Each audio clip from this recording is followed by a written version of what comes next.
This video will probably be the most vulnerable video I've ever posted.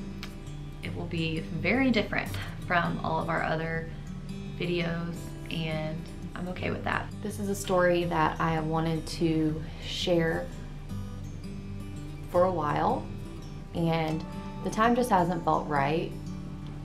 I wanted to heal in my own way, in my own time, before I shared this with everyone.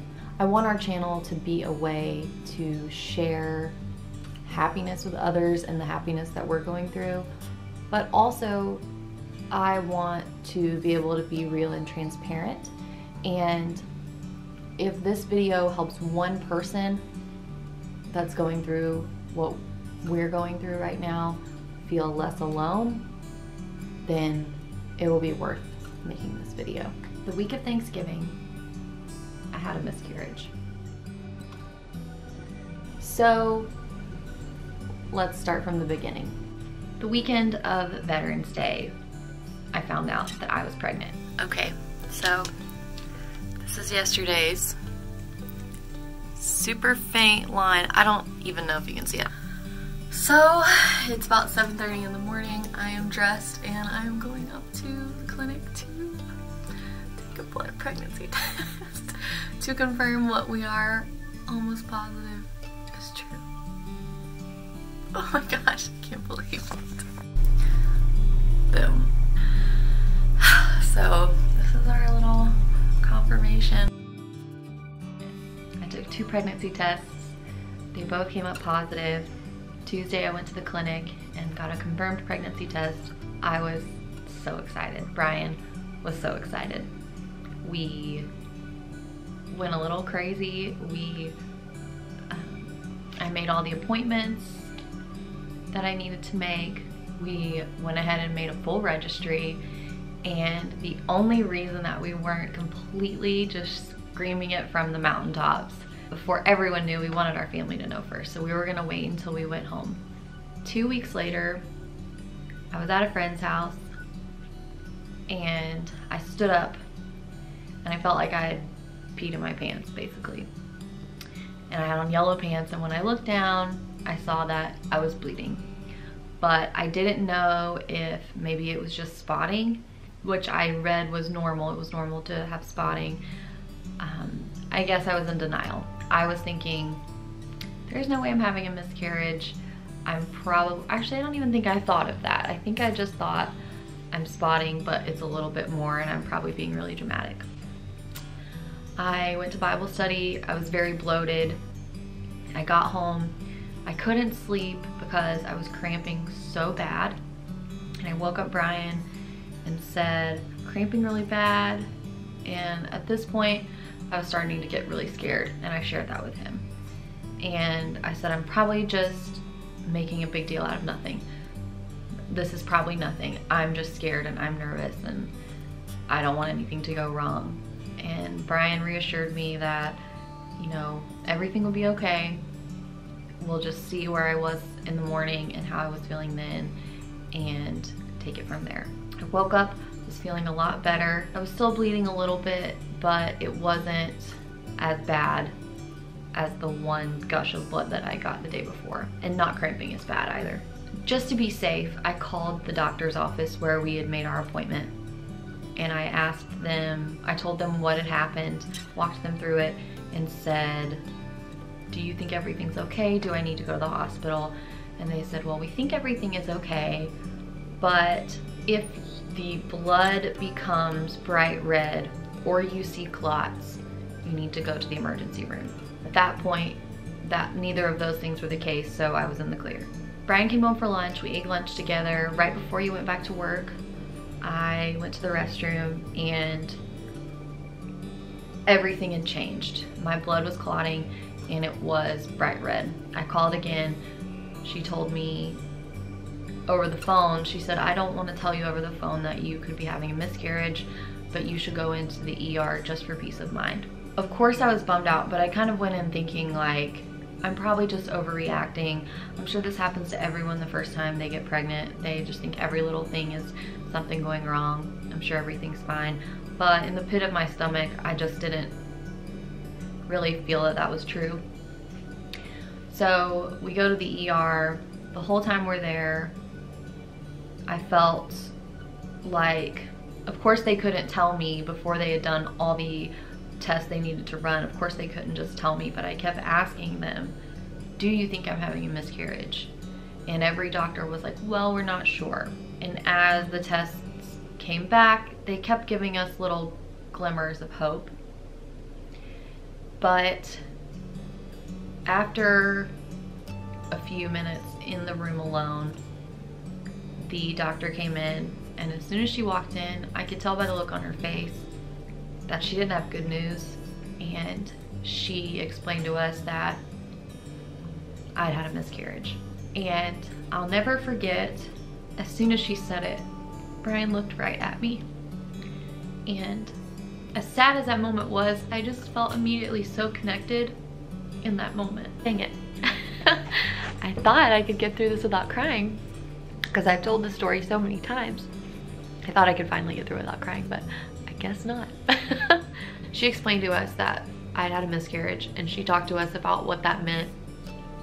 She also explained to us that at this stage where we were in our pregnancy, which we were told they think was around 6 weeks, which I understand is very early.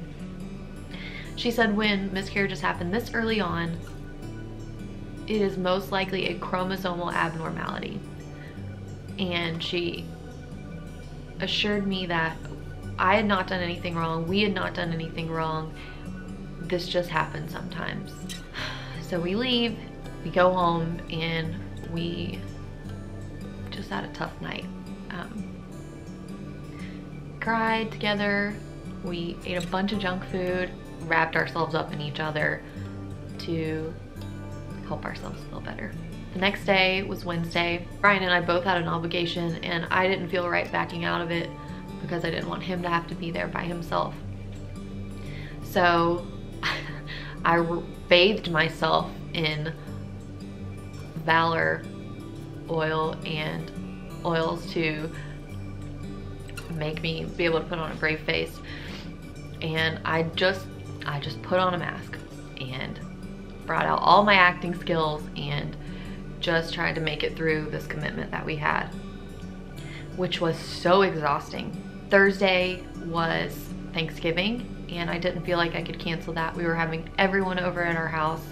I just didn't feel right about canceling that. Plus, I welcomed being able to cook all day and do things for others so that I could get this constant grief out of my mind, which it was a good distraction at the time. Friday, we had another small obligation that evening, and basically I was just waiting for the weekend so that I could really fall into my grief and really mourn the loss of our baby. But all weekend I kept feeling like, I just kept feeling a still small voice saying to me, do everything you need to do, be as exhausted and tired and cry and be in your physical pain and in your emotional pain. Do everything you need to do, but you have to go to Bible study Monday night. Monday rolls around, and all day I feel this voice in my head saying, rest all you need to, because you have to go to Bible study today. I finally got up the strength to go. Of course, again, just doused myself in all my essential oils to help me, to just support me in my emotions and help me feel brave. And I get to Bible study, and I was so happy to be there. Again, that same quiet voice in my heart said, you need to talk about this. And I was pushing it down like, I don't want to talk about this. I don't want to take up all of Bible study. I don't want to cry buckets of tears in front of these people who I know would accept me for it, but I just don't want to. I just kept feeling it. I need to share, I need to share. And I did. And as I shared, so many of my friends shared their experiences too. They listened to me, they reassured me, they gave me these little nuggets of wisdom and these little glimmers of hope. And it felt so healing. And as I shared, I realized that many of my friends didn't have the opportunity to grieve their loss for so many different reasons. And almost every one of them said that they felt so alone. And that's why I wanted to make this video. If you haven't been through this, I hope you never have to go through it. I wish there were a way that no one would ever have to go through this. Even though I didn't feel alone because I had so many really kind friends. Of course, I had my amazing husband taking care of me, but he was struggling through this just as I was. I mean, we were both grieving this together. We were both excited to have a baby. I wanted to make this video because I wanted women to know that they're not alone. Miscarriage is so common. I think the statistic is 1 in 4. You don't have to be alone in this. Reach out to your spouse or your significant other. If you're lucky enough to have a good relationship with your parents or another family member, reach out to them. If you know a friend that has gone through this, or even if you don't, reach out to your friends. Don't let yourself feel alone. And if you need to go to a therapist, if you need to go to a counselor, do that too. Don't let yourself feel alone. Don't let yourself bottle this up, and don't let yourself not grieve the loss of your baby. I won't speak for everyone, but as soon as I saw that test that said I was pregnant, I would love to be like just very grounded and say I wasn't feeling anything yet, because I don't even think I got to the point where I was morning sick yet. I mean, I was like a little bit dizzy, a little bit nauseous, but as soon as I knew I was pregnant, I felt a connection almost immediately. And before I took those tests, I felt like something's weird, like my body was feeling different, which is why I took my pregnancy test in the first place. Of course, I didn't feel my baby kick, or we didn't know if it was a boy or girl. We didn't have names picked out, but I immediately felt ready for this. I wanted to be a mom my entire life. It is okay to grieve the loss of your child. It doesn't matter how many weeks along you were. It doesn't matter at what stage you were or what trimester you were in your pregnancy. It sucks. It's not easy. It's the hardest thing I've ever been through. People have said a lot of things to me through this.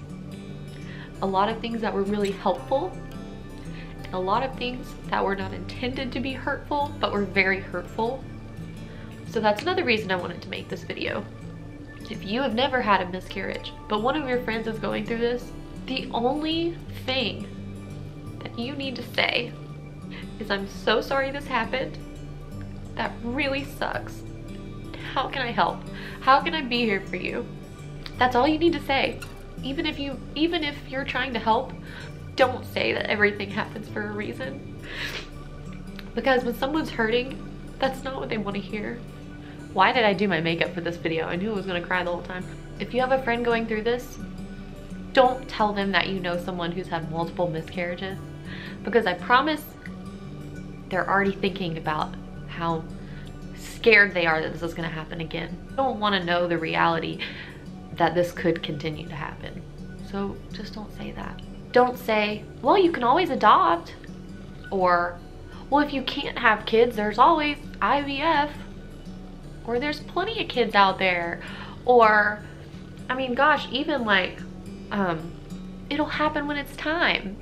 All of those things may be true, but when someone's hurting, they need to focus on the loss that they have until they feel that they've healed. So when someone says something about the next baby or adopting or trying again, even if it comes from love, even if it comes from a heart that is feeling compassion, when someone is hurting like this, if you know someone that has had a miscarriage, please don't say those things to them. Just say, I'm giving you the script. This is all you have to say. Just say, I am so sorry that this happened. This is awful. This sucks. How can I help? What can I do? How can I be here for you? So the Tuesday after Bible study, we went to a follow-up appointment where we were told that we were reassured again. We didn't do anything wrong. This was just a chromosomal abnormality, everything wasn't lined up right. We were also told that at this point, this is not being considered a chronic issue and that we can continue trying to conceive. So that was helpful and reassuring, but it was still hard. I do want to take a minute to thank all of my friends that supported me and helped me through this. I hesitate to even say everyone's name because I don't want to forget anyone that was there for me. I had friends, so just the sweetest friends, that gave me just little small gifts to just make things even a tiny bit better, and it did so much. I had 2 friends come over and help me put my Christmas decorations up because I had a Christmas party planned, and that was wonderful. So thank you to those friends. If you're watching this video because you have had a miscarriage or you're curious about physically what to expect, I know everyone's experience is different. For me, I was cramping a lot. I also experienced, from my knees down, my legs hurt so bad. Like, I remember as a child waking up with like growing pains in my leg. It felt really similar to that. They were extremely painful. It was really hard for me to sleep. That's another side effect. And some of it was from my leg pain, but some of it was just that your brain just won't let you. You're just constantly, for me, I was just constantly processing what had happened. My brain just wouldn't let me sleep.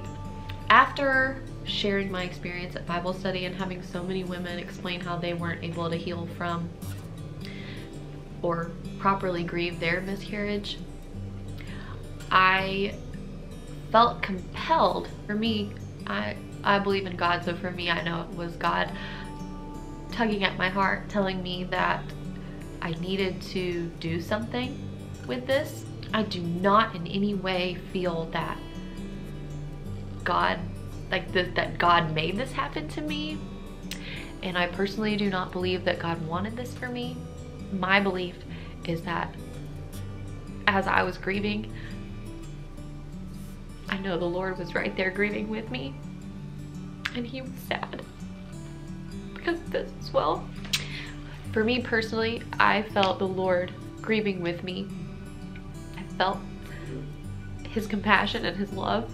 And if you're not a believer, then that's okay. But that was something that brought me so much comfort. One of my really good friends here made the comment to me that my baby went straight from mama to the Creator. It never had to hurt. And that was really special to hear and very comforting. But even though I don't feel that this is something God did to me, I don't think this is something God wanted for me, I do feel that God gave me the opportunity to learn from this and grow from this. I feel like a completely different person than who I was before this happened. If you're a close friend of mine and you've felt a distance between us in the past couple months, please know that it's not you. I'm just having a very hard time continuing and maintaining relationships after this because I feel so different. If you are a friend who knows that this happened to me and you have been there for me, thank you so much.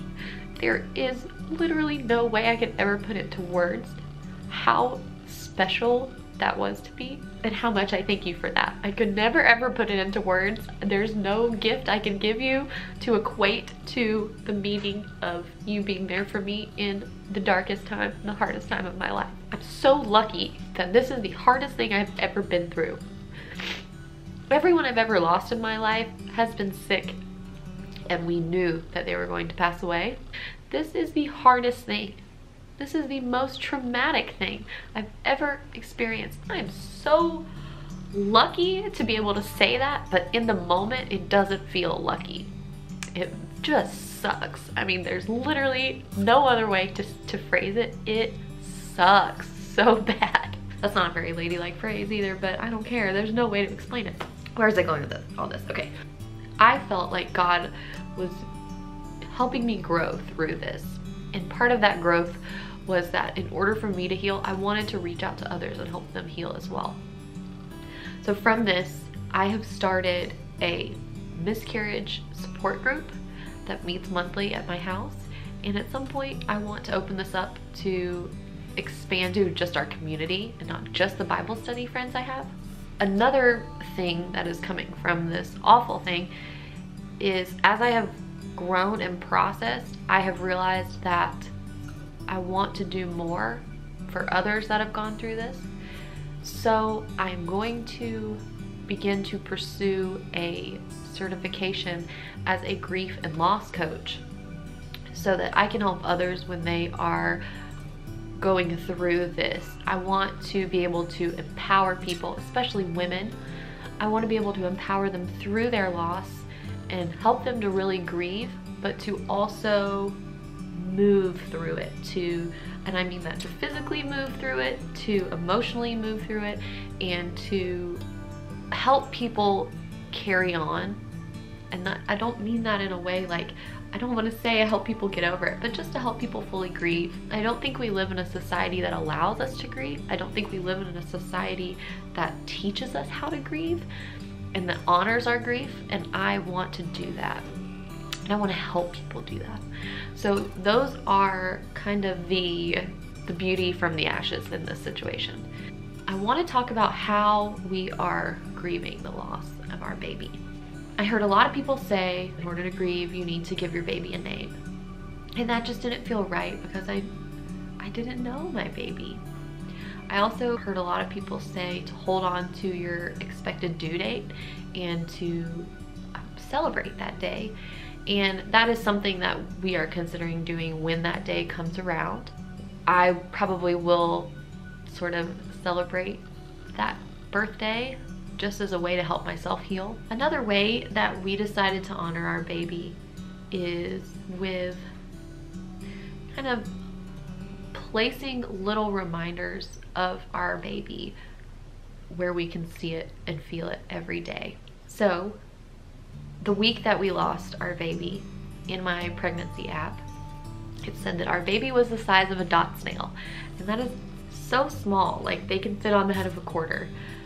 So for Christmas, Brian got me this snail necklace, which you may have seen in our vlogs or on Instagram or Facebook, but that's the significance of that. And then when we went to visit our families in Savannah, we took some time to ourselves to go get tattoos. It was really a cool experience. I messaged my friend Chelsea and asked her for a few recommendations for good, clean tattoo places in the city of Savannah. I went to the first place she listed and looked at their reviews, and I thought, okay, we'll try this, and if they don't have any openings, we'll go to the next place. But from all the reviews I read, I thought there's no way they're gonna have any walk-ins. We walk in and say, do you guys have any walk-ins available today for us to get small tattoos? And they said, actually we do. We don't usually, but we do today. Then we explain what we're getting. They hand us the clipboard. If you've ever gotten a tattoo, you know you have to fill out a form. They hand us the clipboard, and the bullet points on the clipboard are snails, which was really cool. Another kind of freaky moment we had when we were in Savannah was we walked into our favorite cookie place in Savannah, and as we walked in the door, we saw a doormat that had a little snail on it. In the shell, it said, "Home is wherever I'm with you," which, if you've been watching our videos and if you know us, you know that that's our like title song for our vlogs. And it is also, after Brian and I got married, when we walked back down the aisle as husband and wife, that's the song we played. So that song is really special to us, and it just felt like there were all these beautiful signs that our baby was with us. I guess that's it. That is my story and my experience.